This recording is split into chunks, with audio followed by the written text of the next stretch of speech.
On the 13th of January 1842, at the small fortified town of Jalalabad, deep in the mountains of eastern Afghanistan, British guards have spotted movement on the road.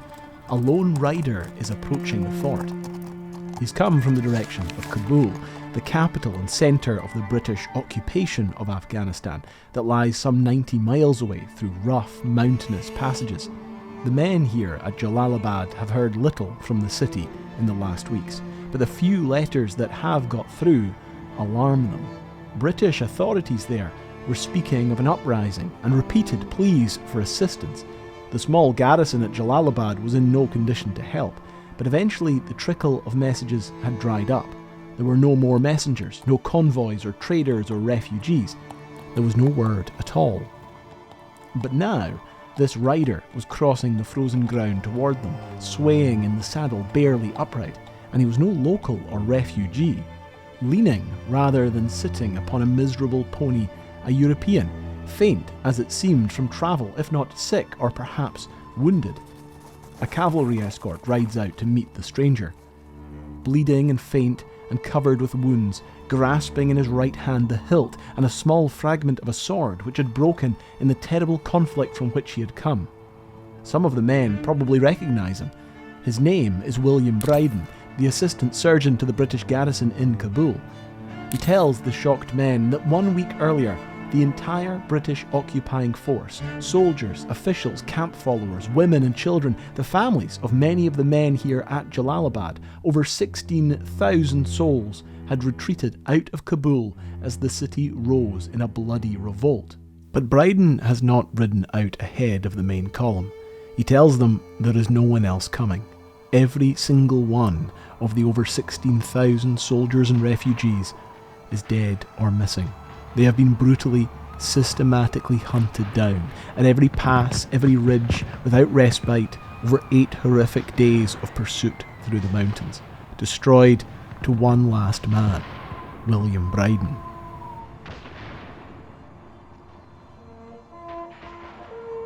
That night, and for days after, lanterns are hung from the ramparts of Jalalabad. Over and over again, bugles are sounded, in case any survivor might hear them and find their way in. A strong wind was blowing from the south, which sent the sound of the bugles all over the town. The terrible wailing sound of those bugles I will never forget. It was a dirge for the slaughtered soldiers, and, heard all through the night, it had an inexpressibly mournful and depressing effect. Dr. Brydon's tale struck horror into the hearts of all who heard it. The whole army had been destroyed, one man alone escaping to tell the fearful tale.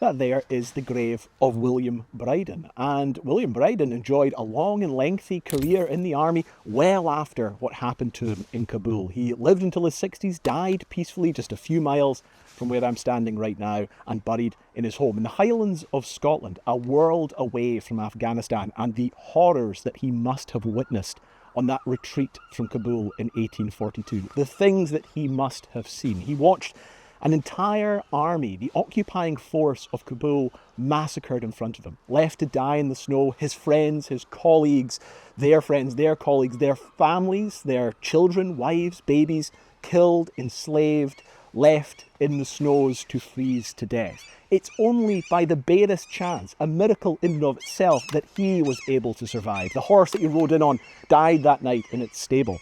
But how did this happen? How did the world's most powerful army, the most powerful empire in the world at that time, become undone in the mountains of Afghanistan? Well, as always, it's a story of catastrophically bad leadership, ill-defined goals, unpreparedness and arrogance, and perhaps most of all, a fundamental misunderstanding, an underestimation of the people they were trying to conquer and the lands that they were trying to subdue.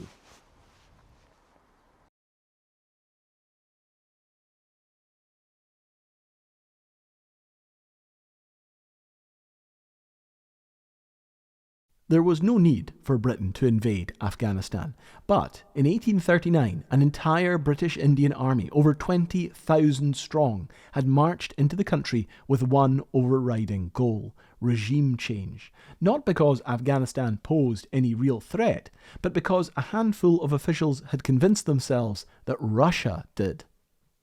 In 1828, the Russian Empire had defeated Persia, and there was growing paranoia that should neighbouring Afghanistan fall, the British Empire's most valuable possession would be next: India. In 1829, Colonel George de Lacy Evans, a decorated war veteran who had fought Russians, French, Spanish and Americans alike, published a pamphlet theorising how a Russian army could sweep from the Caspian down to India, leaving the subcontinent either untenable to us or unworthy of further retention. De Lacy Evans had served in India and knew the military realities of the region better than most, but the picture he had painted was a fantasy. Russia was desperate to solidify its gains in Persia and expand east to challenge the dominance of the British in India, but there was no Russian forces within 1,000 miles of Afghanistan, and no ability to get them there. Dost Muhammad Khan, the ruler of Afghanistan, had said as much himself to the Russian ambassador. The Persians and the Russians, notwithstanding their united efforts, have not been able to capture Herat, defended by 4,000 men. How is it reconcilable with your ideas of conquering India? Despite the reality of the situation, de Lacy Evans' writings, and many like it, were typical of a paranoia of Russian incursion into Afghanistan that had gripped many, including those in charge of policy. British India was ruled by the East India Company, and its recently appointed Governor-General, Lord Auckland, had fallen under the influence of hawkish advisers who had convinced themselves and Auckland that Afghanistan must somehow be dealt with to protect India's vulnerable northern border. Chief among them was William Hay MacNaughten, secretary to the government in the Secret and Political Department. Much of his intelligence on Afghanistan had been filtered through Claude Martin Wade, an East India Company intelligence officer who had long sought to remove Dost Muhammad from the Afghan throne. However, neither Claude nor MacNaughten had much on-the-ground experience in the region.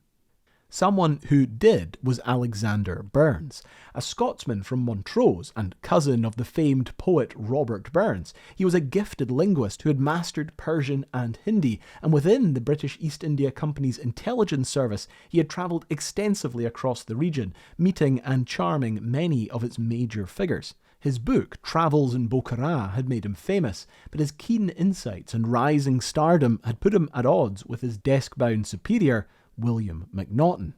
Their opinions on Afghanistan could not have been more different. MacNaughten and Wade were convinced that the man on the Afghan throne was hostile to British interests, and worse, sympathetic to Russia, and had to be replaced. Burns, however, knew better. He had met the Afghan ruler Dost Muhammad Khan and realised that the opposite was true. He is doubtless the most powerful chief in Afghanistan, and may yet rise himself by his abilities to a much greater rank in his native country. Power frequently spoils men, but with Dost Muhammad neither the increase of it nor his new title of Amir seems to have done him any harm. Instead, he seems even more alert and full of intelligence than when I last saw him. Despite British paranoia, Russia had made little progress into Afghanistan because Dost Muhammad was desperate to ally with the British. More than anyone, Dost Muhammad could see threats closing in all around his vulnerable kingdom. The powerful Sikh Empire to his east, the Russian-backed Persians to his west, both of which had harassed and captured territories on the Afghan borders. I wish no countenance but that of the English, Dost Muhammad told Burns in their final meeting. But you refuse all pledges and promises, and mean to do nothing for me. It didn't help that MacNaughten and Wade already had their own candidate for the throne. Shah Shuja-ul-Mulk was the former king of Afghanistan, deposed some 30 years earlier, and now living in exile in northern India at the expense of the British government. Extravagant and self-assured, Shah Shuja was possessed with a lifelong desperation to retake the Afghan throne. He had made 3 previous attempts and failed each time. Burns too had met him, but had not been impressed. I do not believe that the Shah possesses sufficient energy to seat himself on the throne of Kabul, and that if he did regain it, he has not the tact to discharge the duties of so difficult a situation. His manners and address are certainly highly polished, but his judgment does not rise above mediocrity. Had the case been otherwise, we should not now see him an exile from his country and his throne, without a hope of regaining it after an absence of 20 years. However, Burns's insights into the reality of the situation were being intercepted. Before reaching Lord Auckland's desk, passages were being cut, rewritten, or suppressed entirely. When Burns reported that Dost Muhammad, despite being courted by Russia and Persia, still preferred the British alliance above all others, the passage was simply removed. In Burns's reports praising the strength of Dost Muhammad's rule, Wade wrote unfounded annotations. The Amir's tenure of power has actually been very insecure, and that his troops were generally very deficient in the qualities which constitute good soldiers. As a result, many of the intelligence reports that Auckland read bore little resemblance to what Burns had written and the reality on the ground. Burns was not the only one to warn against meddling with Afghanistan. The Duke of Wellington had warned that the difficulties would begin where the military successes ended. Sir Charles Metcalfe, Auckland's predecessor as Governor-General of India, was blunter still. The surest way to bring Russia down upon ourselves is for us to cross the Indus and meddle with the countries beyond it. Mount Stuart Elphinstone, who had led the first British embassy to Kabul 30 years earlier, gave the most prescient warning of all. If you send 27,000 men up the Bolan Pass to Kandahar and can feed them, I have no doubt that you will take Kandahar and Kabul and set up Shah Shuja. But for maintaining him in a poor, cold, strong and remote country among a turbulent people like the Afghans, it seems to me to be hopeless. I never knew a close alliance between a civilised and uncivilised state that did not end in mutual hatred in 3 years. But a decision was already hardening. On the 1st of October 1838, Lord Auckland issued what became known as the Simla Manifesto, formally declaring Britain's intention to remove Dost Muhammad and restore Shah Shuja to the Afghan throne by force. The document baselessly accused Dost Muhammad of urging the most unreasonable pretensions, avowing schemes of aggrandizement, and ambition injurious to the security and peace of the frontiers of India. Shah Shuja's popularity, it continued, had been proved to his lordship by the strong and unanimous testimony of the best authorities, and that he would enter Afghanistan surrounded by his own troops. The manifesto was not signed by Auckland, but by his political secretary, William Hay MacNaughten. William MacNaughten died nearly 2 centuries ago, but being a notable person, there is a surprising amount of information out there about him. You can find out where he lived, where he was born, the year he was made a baronet. But have you ever tried doing that yourself? Like Google your name or your address or your phone number or your email or your employment history. You might be surprised to find that a lot of it, maybe all of it, is online, publicly available for anyone to find. And a lot of it is being bought and sold and exchanged without your knowledge by various data brokers and databases. The number of data breaches worldwide where private information like this is leaked online has increased dramatically. Between 2023 and 2024 alone, it increased 211%.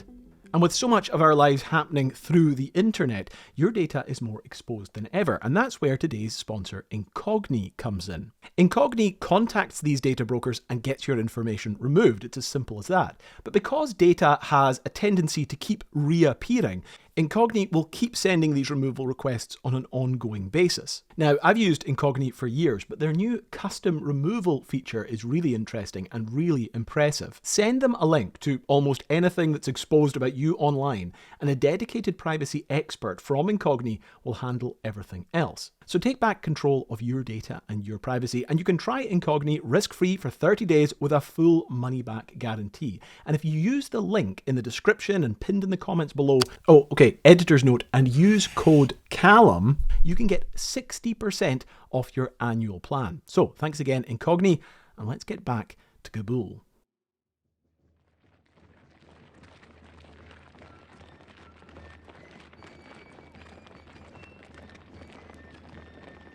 Three decades after he had been driven from Afghanistan, Shah Shuja returned to Kabul on the 7th of August 1839, surrounded by a British army that had marched the length of the subcontinent to put him back on the throne. The crowds lining the streets to see him return were not enthused. One British officer noted that the people of Kabul showed the most complete indifference to their new sovereign and expressing no sign of welcome or satisfaction to his ascension to the throne. Evidently their hearts and affections were with their previous sovereign, now a wanderer beyond the Hindu Kush. Cabul was a beautiful, old city that sat high on a broad plain ringed by mountains, the Cabul River winding through its centre.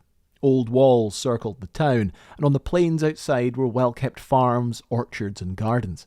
Above the city stood the Bala Hissar, a vast, ancient citadel, and for centuries the seat of power for the region's rulers. Shah Shuja rode on to the fortress that had been his home before exile some 30 years earlier.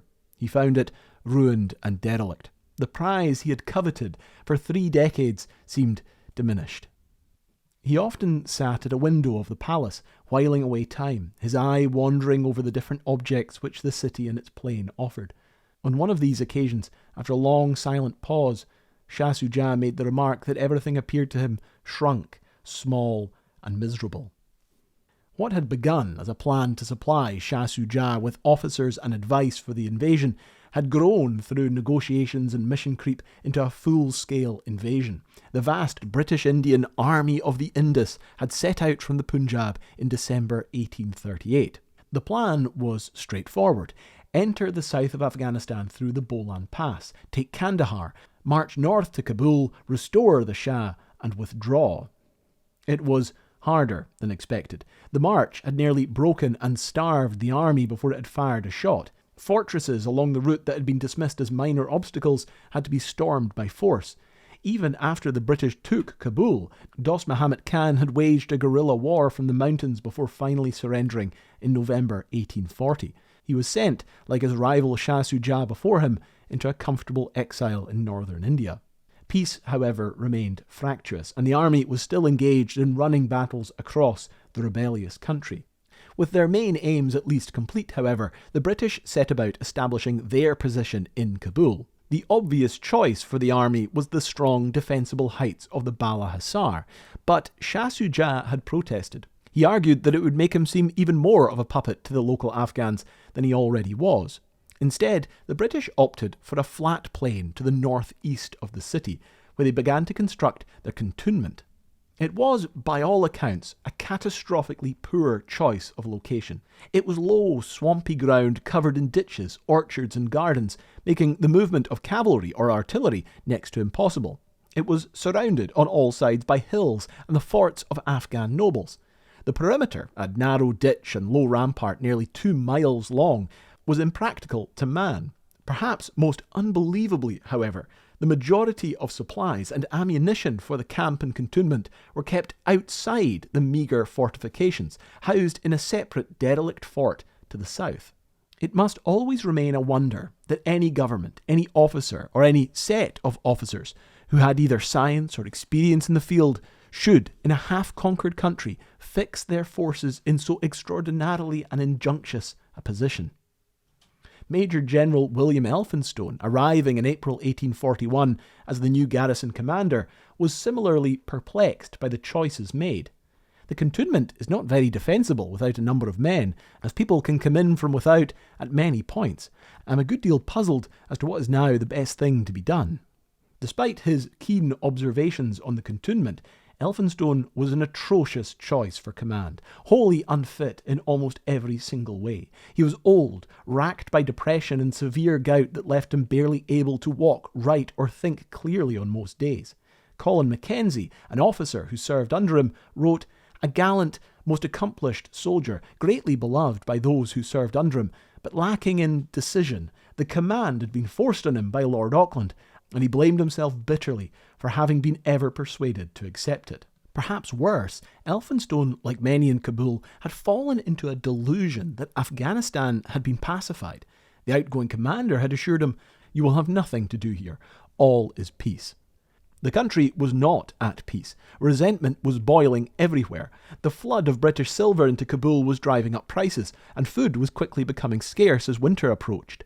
Shah Shuja remained as unpopular as ever, and his tax collectors, backed by British muscle, were working with unwelcome and unprecedented efficiency. Some could see the reality. General William Knott, commanding the garrison at Kandahar, could see something building that no amount of force could contain. We are become hated by the people. Nothing but force will ever make them submit to the hated Shah Shuja, who is most certainly as great a scoundrel as ever lived. I rest convinced that they will never forget or forgive what they have suffered, and that should the opportunity offer, they will revenge themselves. Back in Cabul, MacNaughten seemed to see what he wanted to see. All things considered, the perfect tranquility of the country is, to my mind, perfectly miraculous. On the 20th of August 1841, he wrote that the country is perfectly quiet from Dan to Beersheba. He, along with most of the Cabul garrison with him, would be dead in less than 5 months. The occupation was becoming ruinously expensive. By 1841, the spiralling costs of the occupation had risen to over £1.25 million per year. This included supporting 25,000 troops, the salaries of 28 political officers, barracks and fortifications, subsidies to tribal leaders and nobles, the upkeep of Shah Shuja's household, and even an allowance for Dost Muhammad in exile, all paid from British East India Company funds to sustain a country whose entire annual revenue amounted to only £150,000. By February, the company's head of accounts in Calcutta had warned the governor that within 6 months the treasures of India will be completely exhausted. By March, Auckland was writing to MacNaughten in desperation. Money, money, money is our first, our second and our last want. How long we can continue to feed you at your present rate of expenditure, I cannot tell. By August, the breaking point had been reached. The company was forced to borrow £5 million from Indian merchants at ruinous interest rates simply to continue paying salaries. And in London, a new government, hostile to the whole enterprise, had just come to power.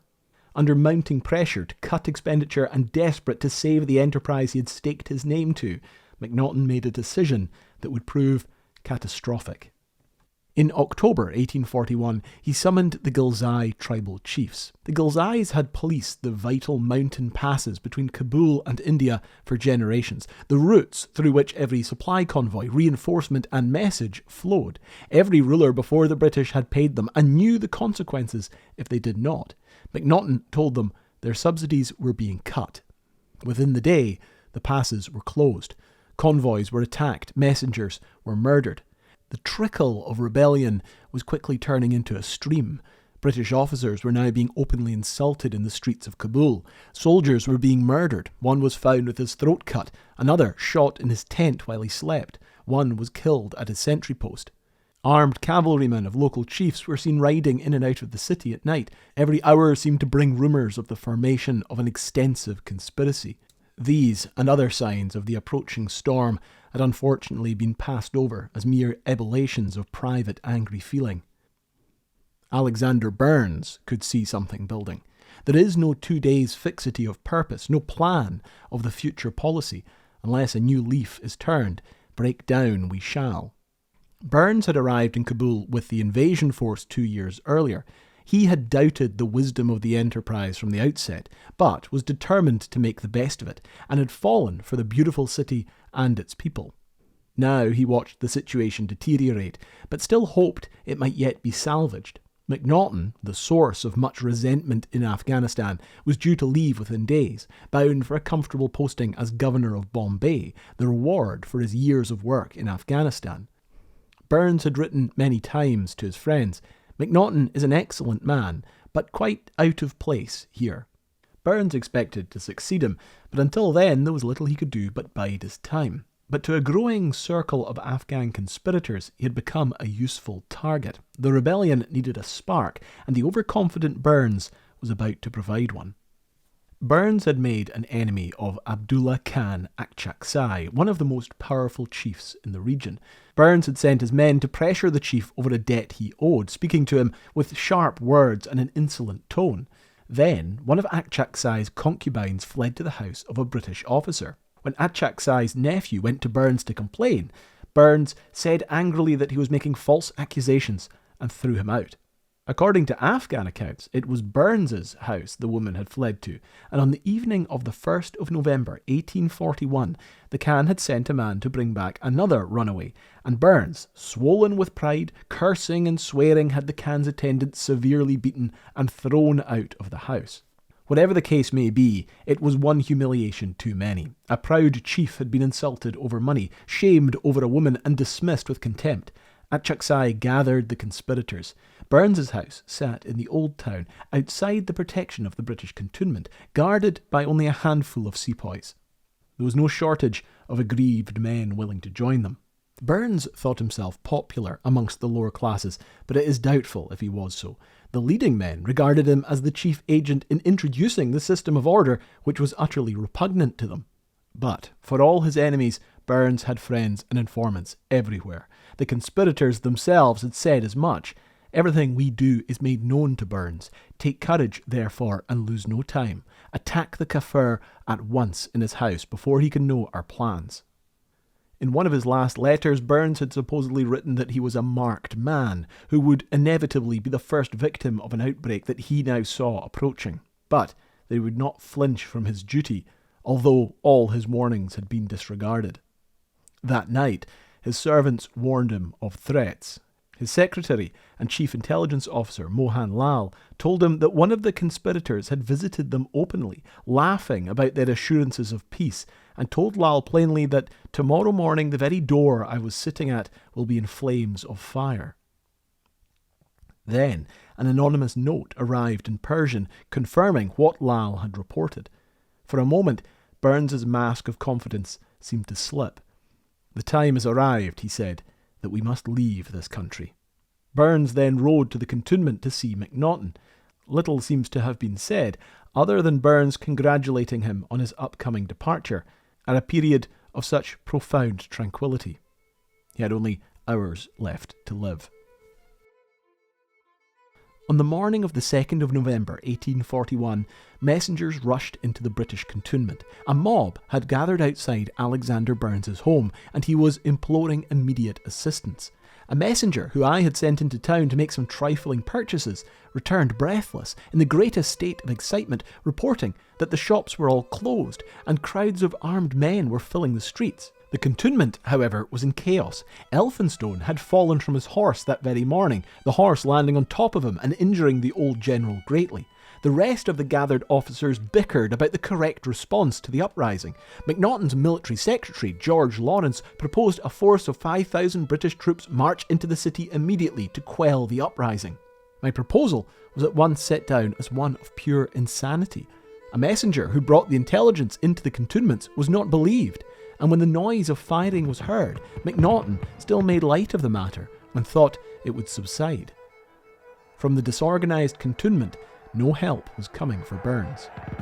Burns's residence was a walled compound on one of Kabul's busiest streets, a mile from the cantonment. The house contained stables and a garden at the rear, and at the front of the house, an upper gallery or balcony looked down onto the street.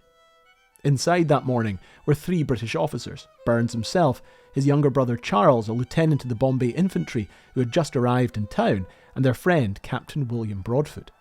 From the front balcony, Burns pleaded with the enraged crowds, promising money or a chance to discuss grievances. The mullahs and the mob they led detested Burns from his making light of all religions, which he was imprudent enough to think they relished because they laughed at his jokes. The time for words was over. Broadfoot opened fire but was shot through the heart. Charles Burns fought into the garden but was cut down. Fires were soon started and the house began to go up in flames. The sepoy guards were overwhelmed and killed. Alexander Burns was one of the last men standing. Accounts differ. No one who survived was close enough to be certain, but according to those watching from a nearby rooftop, Burns came to the garden door and implored the crowd to spare his life. It was hopeless. He took off his black neckcloth, tied it over his eyes, and stepped outside. In 1 minute, he was cut to pieces by the furious mob. In the end, it was Shah Shuja, the man Burns had spent over a decade doubting, who was the only one to act that morning. His 16-year-old son had led troops to fight their way to the house, taking heavy losses along the way. By the time they arrived, it was over. Burns lay hacked to death in the streets of the city he had come to love. The uprising had begun.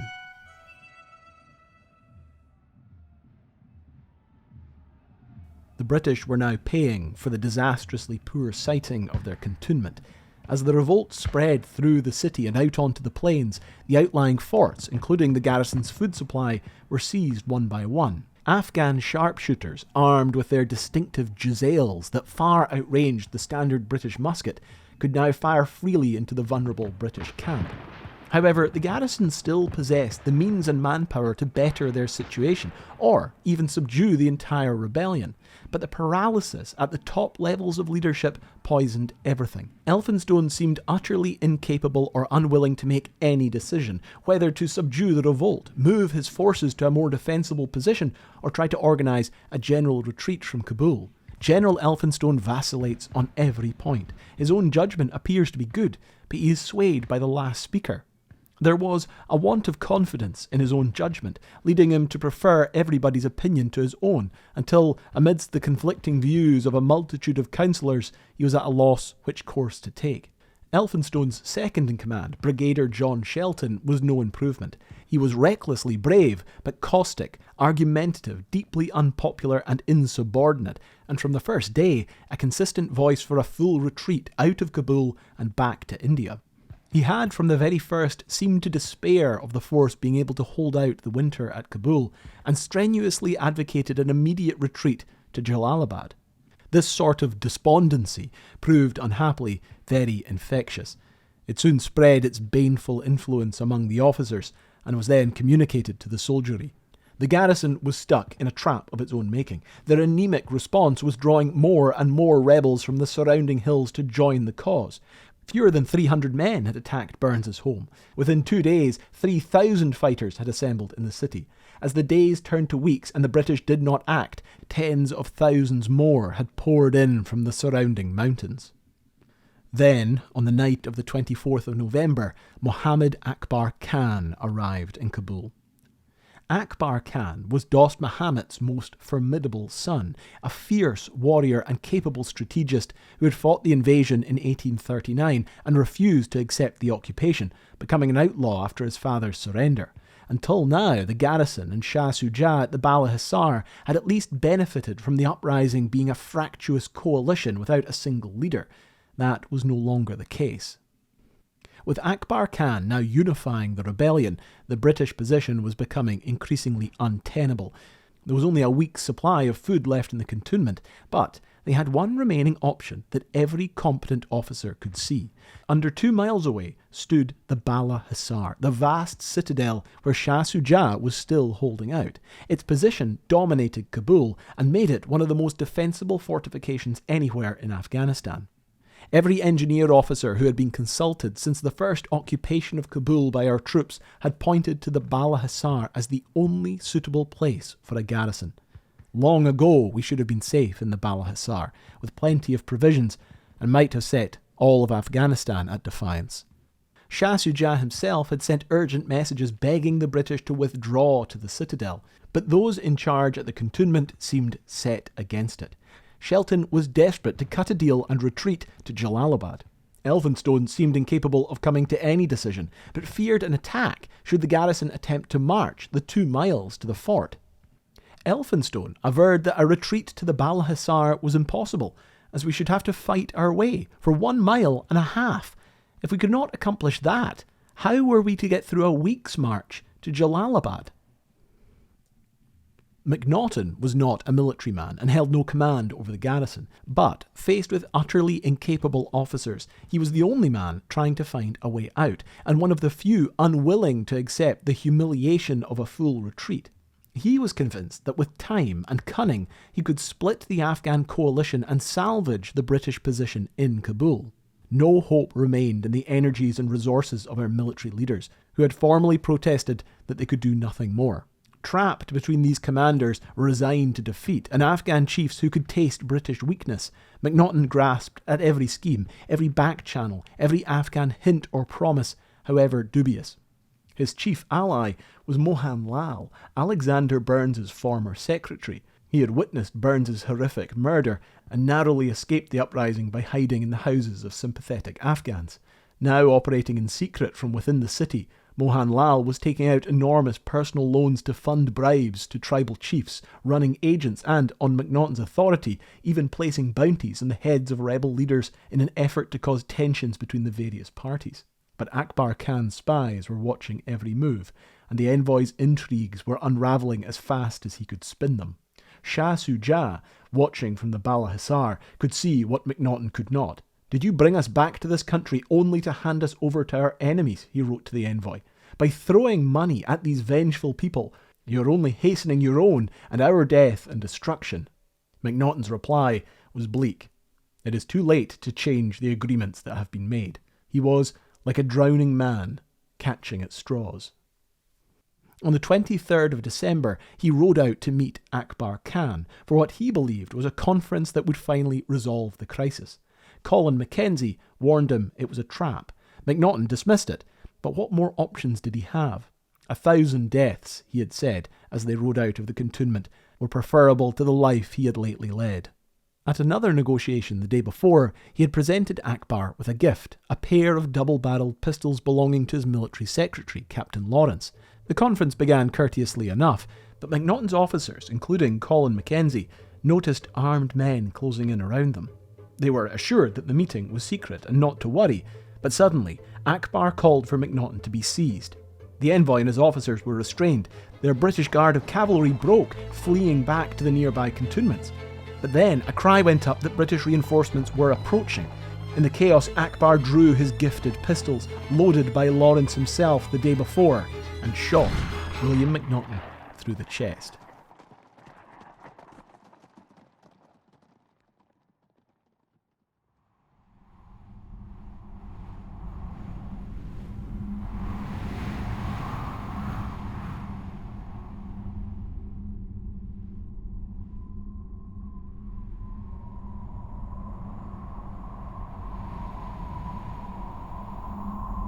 It is the morning of the 6th of January 1842, and a forlorn column of over 16,000 people file out of the British cantonment and into the freezing snow.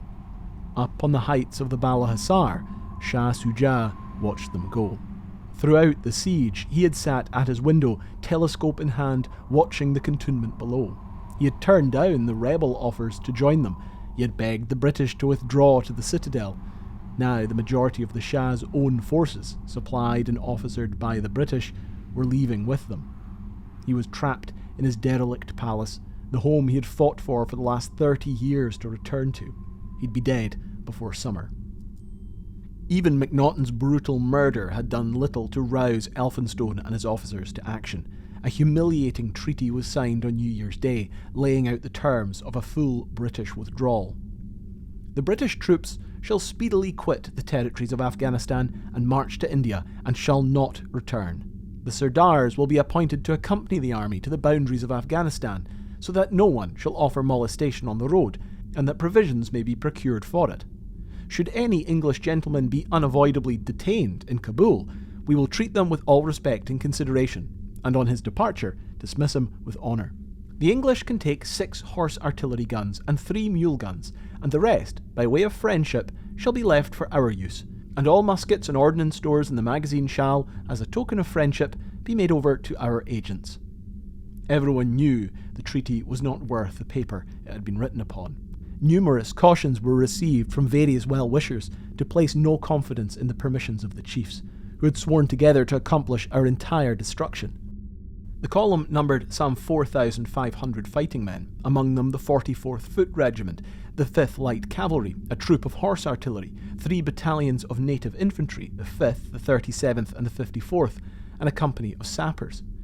Accompanying them were nearly 3 times as many camp followers, the servants, cooks, grooms, water carriers, merchants, and the families of sepoy soldiers who had followed and served the army since the invasion. The column was already half-starved and bloodied from weeks of siege. Now they shuffled forth without tents, food, firewood, or any sufficient winter clothing, to march 90 miles across high mountain passes in sub-zero temperatures. Their destination was Jalalabad, where weeks earlier Brigadier Robert Sale had led a force in an attempt to clear the passes that Ghilzai tribes had closed in protest to MacNaughten's budgetary cuts. His brigade had made it through, bloodied but intact, and were now holding out in the small frontier town. Florentia Sale was Robert Sale's wife. Along with her young pregnant daughter and about a dozen other British wives and their children, she too faced the punishing march out of Kabul. We are to depart without a guard, without money, without provisions, and without wood. Some of the women nursed babies only days old. Others were so advanced in pregnancy that under ordinary circumstances a walk across a drawing room would have been an exertion. The urgency and seriousness of the situation was still lost on many. Shelton had urged that the baggage be loaded by moonrise. Nothing was done. At 8 o'clock in the morning he went to Elphinstone to urge haste. He found the general at a leisurely breakfast. The advance finally began to shuffle out at 9. The first task was the river crossing just outside the cantonment that was immediately jammed, and much of the column's meagre food stores ended up abandoned. The order of march had collapsed almost at once. Terrified camp followers pushed forward, mixing with fighting troops, blocking every effort at an organised formation. Within hours, the column was a single struggling mass stretching across miles of snow. When half the column was still inside the cantonment, Elphinstone seemed to lose his nerve and, incredibly, tried to call the entire march off. Mackenzie, convinced that stopping the force and splitting it in two would mean absolute destruction, overrode the general and ordered Shelton to continue. Elphinstone meekly called out as Mackenzie rode off, "Mackenzie, don't do it." The promised escort had not appeared. Afghans were already pouring into the abandoned cantonment before the entire column had left, looting, burning and killing whoever remained. The guns Elphinstone had surrendered under the treaty were set alight. Along the length of this snaking column, armed men were moving in parallel to the march. They grew bolder and began to harass the straggling column like wolves, a trail of bodies along the line of the march and bloodstains in the snow marking the success of their efforts.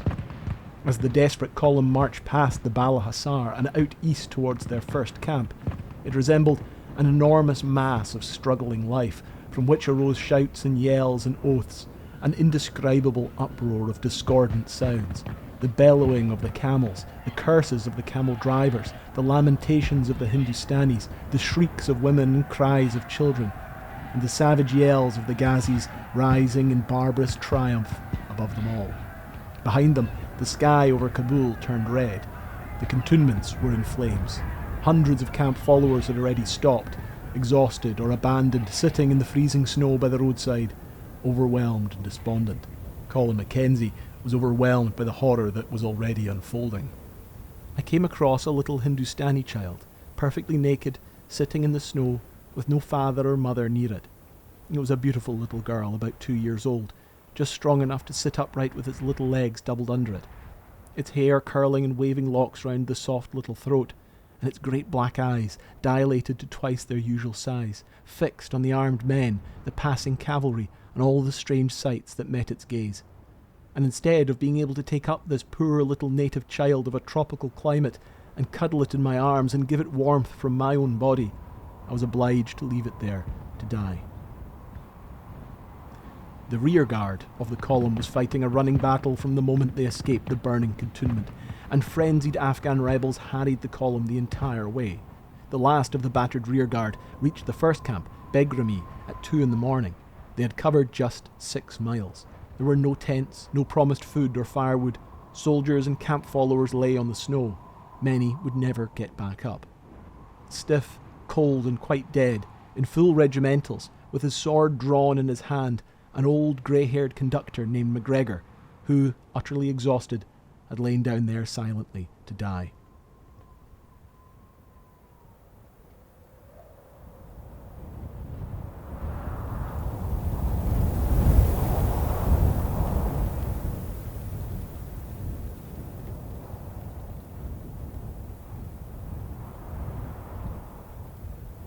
The already ragged and weary force moved off around 7:30 in the morning without orders.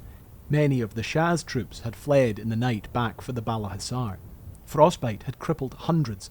Those who could not walk were left in the snow. They pointed to their feet, which looked like charred logs of wood. As they struggled up the steep pathways, marauding Afghans descended, robbing, plundering and murdering indiscriminately. Many were too weak to resist.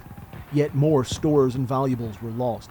3 of the artillery pieces were captured, and more abandoned as the horses were too weak to pull them. At noon, Akbar Khan, who had shadowed them from a distance so far, appeared. He demanded that the force halt and hand over hostages as a mark of good faith, and claimed that food and firewood needed to be arranged up ahead. He said he was attempting to get the various tribes to stop attacking the column, but needed more time. Many were doubtful.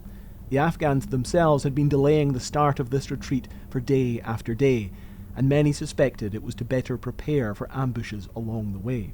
Shelton argued that stopping now, so soon, exposed and in precious daylight, was madness. Elphinstone obliged Akbar Khan. The vast force stopped in the freezing mountains as daylight faded. They had made it only 5 miles. Night again closed over us, with its attendant train of horrors. Starvation, cold, exhaustion, death, and of all deaths, I can imagine none more agonizing than that where a nipping frost tortures every sensitive limb until the tenacious spirit itself sinks under the exquisite extreme of human suffering.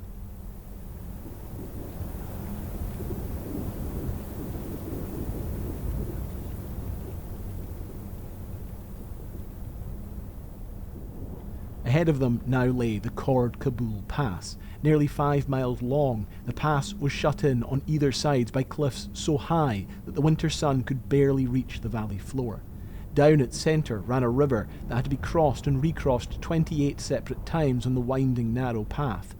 Allies back in Cabul had repeatedly warned the British before they left that they must reach the pass within the first day, before the Ghilzai tribesmen had time to mount an ambush.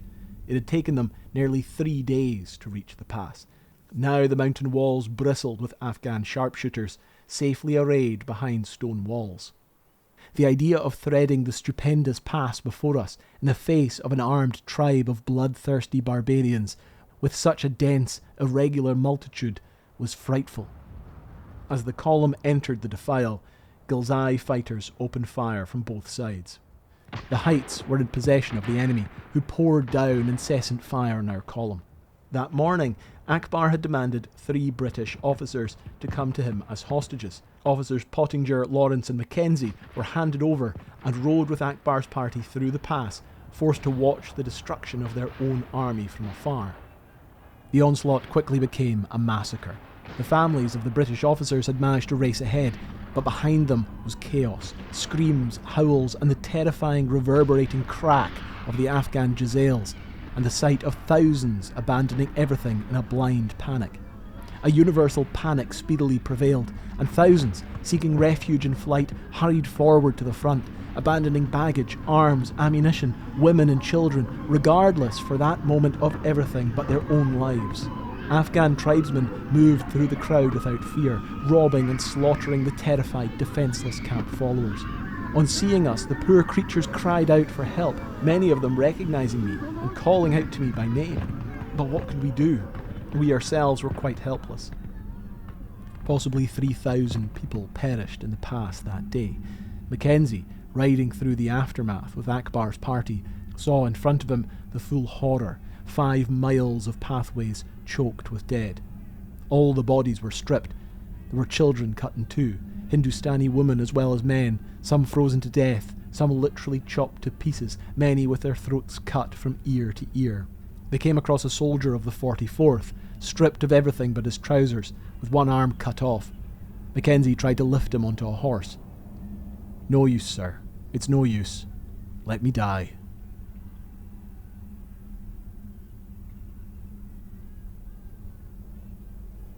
Perhaps 750 fighting men remained. With almost no water and barely any food, the huddled masses had spent another miserable night sleeping in the open. Many had not survived it. Another morning dawned, awakening thousands to increased misery, and many a wretched survivor cast looks of envy at his comrades, who lay stretched beside him in the quiet sleep of death. Akbar Khan appeared once again, stopping the column again, and demanding the British now hand over the women, children and wounded officers for his protection. Elphinstone agreed. Lady Sale, her widowed pregnant daughter, and the other wives of officers were led away under Afghan escort. It was a matter of serious doubt whether the whole were not rushing into the very jaws of death by placing themselves at the mercy of a man who had so lately imbrued his hands with the blood of a British envoy. The 44th mustered about 100 able men, each native infantry regiment about 60. Of the cavalry, barely 170 remained. Another day had been wasted. There was still 70 miles to go.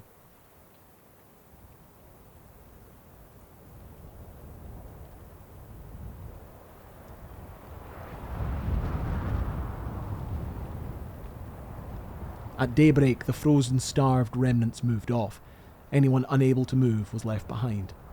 Numbers of officers and men, not knowing where they were going from snowblindness, were cut up.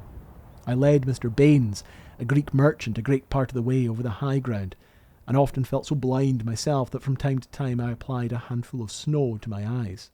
The advance guard reached Tungi Tariki, a bottleneck gorge barely 4 yards wide in places. Once again, the Afghans were waiting in the heights above them. The advance guard fought its way through with heavy losses, but when the main body reached the gorge, it once again became a massacre. The unfortunate sepoys, seeing no means of escape, and driven to utter desperation, cast away their arms and accoutrements, which only clogged their movements without contributing to their defence, and along with the camp followers, fled for their lives. The Afghans now rushed down upon their helpless and unresisting victims, sword in hand, and a general massacre took place. After the third day, not an armed sepoy was to be seen out of the 4 regiments. Consequently, the whole brunt of defending the column in its retreat fell upon the remaining handful of the 44th Regiment and European artillery, whose cannon was abandoned owing to the depth of the snow and the wretched condition of their horses. By the time the survivors reached their camp at Tezeen that afternoon, the force that had left Cabul with 4,500 fighting men was reduced to about 50 artillerymen, 70 soldiers of the 44th, and about 150 cavalry. Of perhaps 12,000 camp followers, maybe some 3,000 still clung to the column. That evening, like an ominous spectre, Akbar Khan re-emerged. He proposed that the surviving Europeans lay down their arms and surrender. He would guarantee their escort to Jalalabad. The thousands of pitiful camp followers would be left to their fate. Elphinstone refused. At 7 o'clock, the remnants began a forced night march toward Jugdaluk, 22 miles away. The panic-stricken camp followers now resembled a herd of startled deer and fluctuated backwards and forwards en masse at every shot. Harried and picked off through the night and following day, what was left stumbled into Jugdaluk around 3 in the afternoon, still fighting. Behind ruined walls on a height, the survivors made their stand. Afghans sniped constantly from 2 commanding hills nearby. That evening, Akbar Khan sent for Elphinstone, Shelton and Johnson, what was left of the senior command. At Akbar's camp they were greeted with food and tea and granted a few hours' sleep. For the first time since the 6th, they'd had a quiet sleep. In the morning, the officers were told they were not allowed to return to the camp. Elphinstone begged to rejoin his men, declaring he would infinitely prefer death to such disgrace. Akbar refused. The general managed to send a note back. March at once. There is treachery. Late in the evening, with no further word from Elphinstone and no prospect of relief, the survivors marched off into the darkness. The sick and wounded were left behind. The staggering column now had to face the Jugdaluk Pass, 2 miles long, narrow and uphill. As they approached the summit of the pass, they found, to their horror, that the road had been blocked. The Afghans had twisted together thick branches of hollyoak into a barbed wall nearly 6 feet high, stretching across the pass. About 3 miles from Jugdaluk, they arrived at a barrier formed of branches of prickly hollyoak, well twisted together, about 6 feet high. A terrible fire was now poured in from all quarters, and a massacre, even worse than that of Tungi Tariki, commenced. The Afghans rushed in furiously upon the pent-up crowd of troops and followers and committing wholesale slaughter. Pinned against the barrier, the survivors were driven to madness, tearing at the wall with bare hands as a massacre unfolded around them. William Brydon was pulled off his horse and struck on the head with an Afghan knife, which must have killed me had I not had a Blackwoods magazine in my forage cap.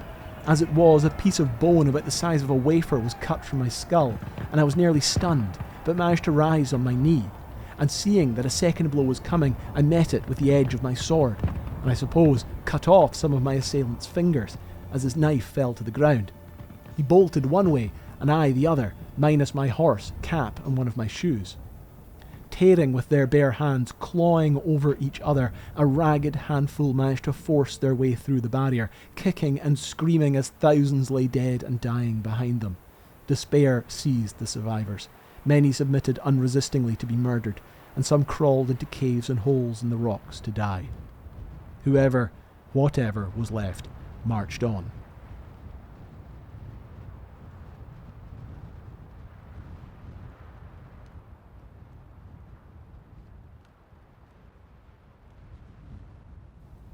As dawn broke, the survivors approached the village of Gandamak. There were perhaps 20 muskets among them, with no more than 2 rounds apiece.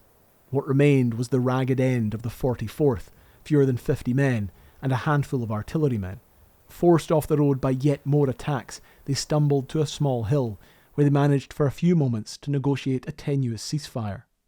A great number of Afghans came upon the hill, and appeared friendly with our people, until they commenced snatching swords and pistols from the officers. This we could not stand, but drove them all from the hill, and the fight commenced again. The die was now cast, and their fate sealed, for the enemy, taking up their post on an opposite hill, marked off man after man, officer after officer, with unerring aim. Parties of Afghans rushed up at intervals to complete the work of extermination, but were as often driven back by the still dauntless handful of invincibles.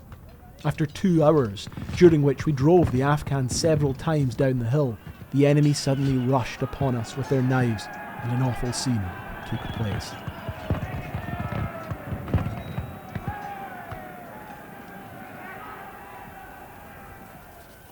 Earlier in the night, about a dozen mounted officers had split from the Gandamak group, riding ahead.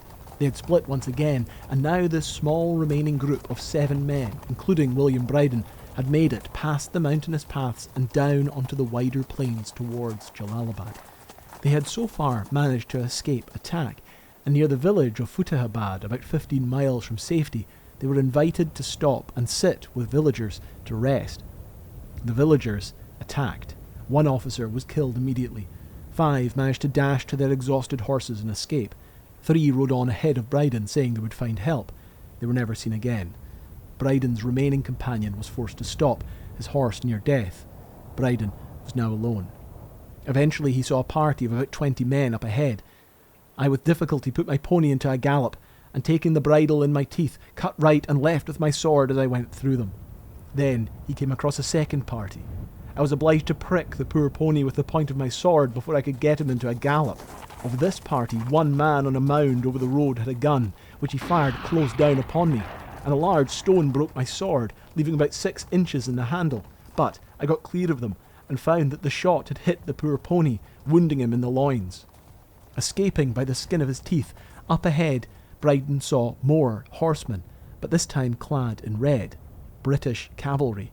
But to his horror and despair, he realised as he got closer they were in fact Afghans, and they charged at him. Just as he was striking, I threw the handle of my sword at his head, and swerving to avoid, he only cut me on the back of my left hand. Feeling it disabled, I stretched down the right to pick up the bridle. I suppose my foe thought I was going for a pistol, for he turned at once and made off as quick as he could. I was unarmed, wounded, and on a poor animal I feared could not carry me to Jalalabad, though it was now in sight.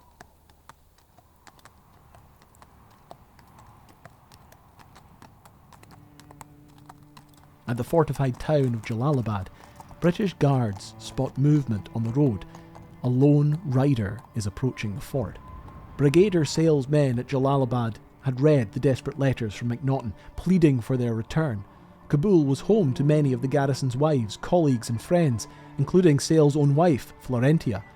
But the small garrison had been in no condition to help. They had only just managed to fortify the town. Then the messages from Cabul had stopped.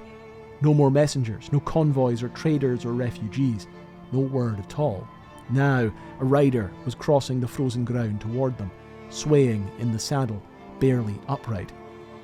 A cavalry escort rode out to meet the stranger. Bleeding and faint and covered with wounds, grasping in his right hand the hilt and a small fragment of a sword which had broken in the terrible conflict from which he had come. William Brydon told the soldiers there was no one else coming. The poor pony, directly it was put into the stable, lay down and never rose again. Sale sent a patrol out to scour the plain in hope of finding stragglers. They found only the bodies of the other horsemen Brydon had escaped Gandamak with. That night, lanterns were suspended from poles at different points about the ramparts, while from time to time the bugles sounded the advance, in hopes that one or other of these beacons might guide some wanderer to a place of rest, but none came. And though, on the morrow, and for several days and nights subsequently, a like course was pursued, not one man, European or native, seemed to be alive. Certainly none profited by it.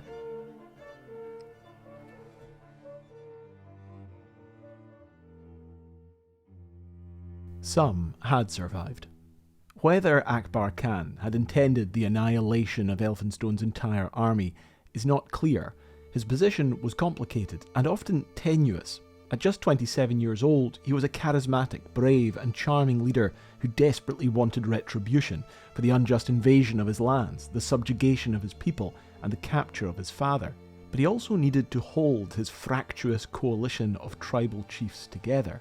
The uprising that had begun on the 2nd of November had grown with startling speed, but they were never a single unified force. Different groups had arrived separately and made different camps around the city, each with their own grievances and their own agendas. Some had come for religious principle, others for plunder. Some had been driven there by the brutal, punitive campaigns of the previous 2 years. Some had political scores to settle, others were individuals who had answered the call of radical Sunni clerics. Shah Sujah himself, watching from the Bala Hissar, wrote bluntly that he believed many of them are not influenced by the considerations of religion. They give their lives for the wealth of this world. Akbar Khan had arrived into the middle of this chaos, a charismatic enough leader to be accepted, but never fully in control of what he had inherited. What Akbar needed more than anything else, however, were hostages. Dost Muhammad Khan, Akbar's father and the rightful ruler of Afghanistan in the eyes of many Afghans, was still a prisoner in British India. Akbar wanted British lives, whose safe return to India might compel the release of his father. It was this calculation, Eyre concluded, that had driven the fight at the MacNaughten meeting. Akbar had pledged himself to his coadjutors to seize the envoy that day and bring him into the city, when the chiefs hoped to have been able to dictate their own terms, retaining him as a hostage for their fulfilment. MacNaughten, however, had resisted and was killed instead. At the Khord Cabul Pass, the fractious nature of the Afghans' rebellion was obvious. The local Ghazi fighters, slaughtering the army in the passes below, had demanded that Akbar's British hostages also be handed over for a sacrifice. Akbar's own men had to hide Mackenzie and the others under rocks until the killing had subsided. Akbar hounded the British column over the days, desperate to save the most valuable hostages. He took the British wives and children into his custody, and they were kept safe. But on their way back to Cabul, the prisoners were forced to ride through the same passes the column had marched out of days before. The sight was dreadful, the smell of the blood sickening, and the corpses lay so thick it was impossible to look from them, as it required care to guide my horse so as not to tread upon the bodies. I saw 3 poor wenches crawling on hands and knees just within a cave, but all we had to bestow upon them was pity, not unmingled with horror at the evidences of cannibalism, but too apparent. At Gandamak, a lieutenant named Thomas Souter had survived. Earlier on, he had wrapped the regimental colours around his body, and when his coat flew open in the fighting, the Afghans saw the bright silk and took him for a man of value. Thinking I was some great man from looking so flash, I was seized by one fellow. Souter, a sergeant, and 7 privates were spared, the only survivors of the 44th Foot Regiment. Major Eldred Pottinger, Captain George Lawrence and Captain Colin Mackenzie survived as hostages. Lady Florentia Sale, her daughter, and the other wives endured 9 months of captivity before they were freed. Elphinstone died in captivity on the 23rd of April 1842, broken and bewildered. John Shelton, the insubordinate and deeply unpopular second-in-command, also survived. He returned to command the 44th, which had to be raised afresh. In 1845 he was thrown from his horse and died 3 days later. When the regiment heard the news, they assembled on the parade ground and gave 3 cheers. Mohan Lal survived. He remained hidden in Kabul throughout the retreat, still working for the British cause. When Akbar Khan discovered his correspondence, he was arrested and tortured. He was eventually ransomed and released, but the East India Company never repaid the nearly 80,000 rupees he had spent from his own pocket on bribes during the siege in Kabul. He spent years pursuing the debt, travelling to Britain, lobbying the company directors, even securing an audience with Queen Victoria. The money never came. His later years were plagued with financial troubles, and he eventually died in relative obscurity in 1877.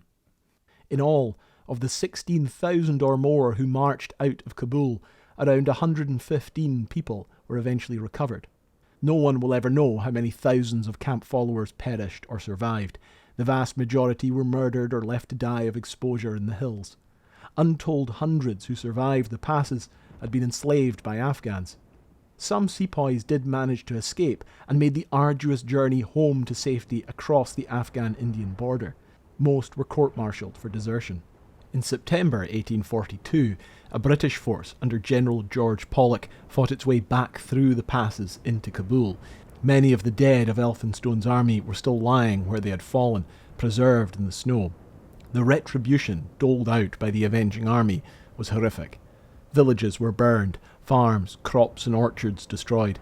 At Istalif, a hilltop town of no military significance, the population was massacred. Women divided among the troops, the town burned to the ground. One British officer, Neville Chamberlain, was disgusted by what he witnessed. I suppose I need not tell you that no males above 14 years were spared. Several were killed before me. The scene of plunder was dreadful. Every house filled with soldiers, both European and native, and completely gutted. Furniture, clothes and merchandise of all sorts flung from windows into the streets. Whilst we were taking the town, we saw a poor chubby-faced boy sitting on the side of the road, crying fit to break his heart. The poor little fellow had been deserted, or in the hurry left by his parents. At one place my eyes were shocked at the sight of a poor woman lying dead, and a little infant of 3 or 4 months by her side. Scattered about the streets lay the bodies of old and young, rich and poor. I returned home disgusted with myself, the world, and above all my cruel profession. In fact, we are nothing but licensed assassins. In Cabul, Pollock ordered the demolition of the great Char Chatta Bazaar, where MacNaughten's dismembered body had been displayed. Thousands more Afghans were killed. Shah Shuja was already dead, assassinated outside the Bala Hissar in April 1842. Following the brutality, Britain withdrew and left Afghanistan to govern itself. Dost Muhammad Khan was released from captivity, and in 1843 returned to his throne in Kabul. He would rule for another 20 years. The invasion had achieved nothing. The fractious kingdom returned to much as it had been. Major Rawlinson, one of the few British officers left in the country, wrote bitterly, "Everything is reverting to the old state of things, as it was before we entered the country."